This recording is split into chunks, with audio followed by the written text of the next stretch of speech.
用心對待每一位業主，每一個設計方案，只為匹配更適合你屋企嘅裝修需求，以全新居住功能、新智能體驗、新美學、新佈局。想獲取專屬設計方案、裝修報價，快啲撥打熱線電話63684447啦！大灣區裝修記得揾中居地產。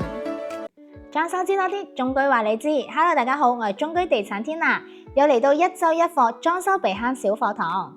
裝修完新屋啦，10個街坊有9個啦都會買盆栽返屋企擺下，因為啦植物唔單單只係可以淨化空氣，仲係我哋屋企增加氛圍感嘅重要單品。通常你買到嘅係咪呢啲同埋呢啲呢？唔好講氛圍感啦，如果把握得唔好嘅話，仲會有醜化嘅作用添。咁今日 Tina 啦就會同大家推薦幾款高級又好睇，連懶人都可以養好嘅大型室內綠植，大家記得點讚收藏啦。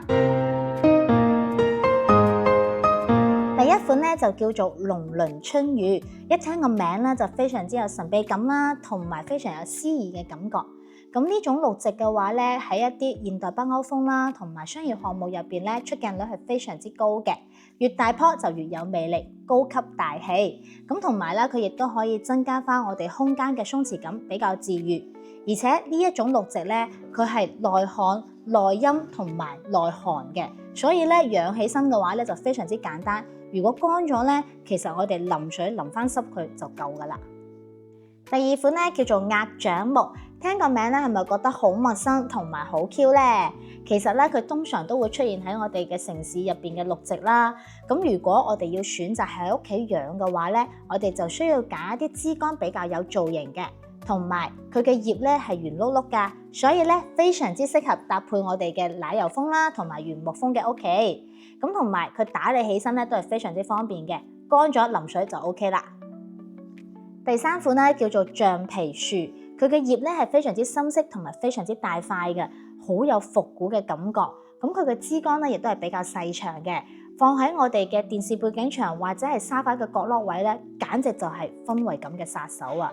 而且咧佢係耐寒熱嘅，半個月先至需要淋水一次，非常之啱啦一啲經常要出差啊或者經常去旅遊嘅朋友仔放心養。第四款咧就叫做千年木，亦都叫做紅邊龍血樹。呢種綠植啦，佢嘅生命力係非常之頑強，可以活到1000年，所以亦都叫做千年木。咁佢整體咧係一個向上山嘅造型，屋企邊度缺層次感就擺喺邊度，基本上乜嘢風格都可以搭配得到。放喺啲有光線嘅地方就 OK 噶啦，都唔需要經常淋水嘅。如果咧你覺得泥土乾咗咧，我哋再淋透佢就 OK 啦。第五款咧就叫做日本大葉扇，樹葉嘅形態係咪非常之似我哋熟悉嘅發財樹咧？但係咧佢嘅葉係會更加大，同埋會更加厚實，枝幹亦都會比發財樹咧會更加靚。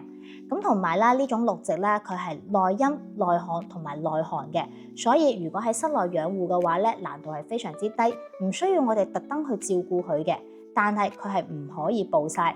如果咧夏天嘅時候咧，我哋就需要將佢移喺啲冇太陽直射嘅地方啦。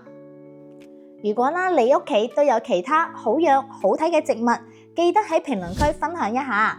希望今期嘅影片啦係對你有少少幫助啦。記得持續關注我哋 Tina 啦，會持續更新裝修避坑小知識。咁希望大家咧記得點讚同埋 share 啦。大灣區裝修記得揾中居地產。想喺大灣區買樓，信息太多太雜，驚買錯，手續又唔知點搞喎。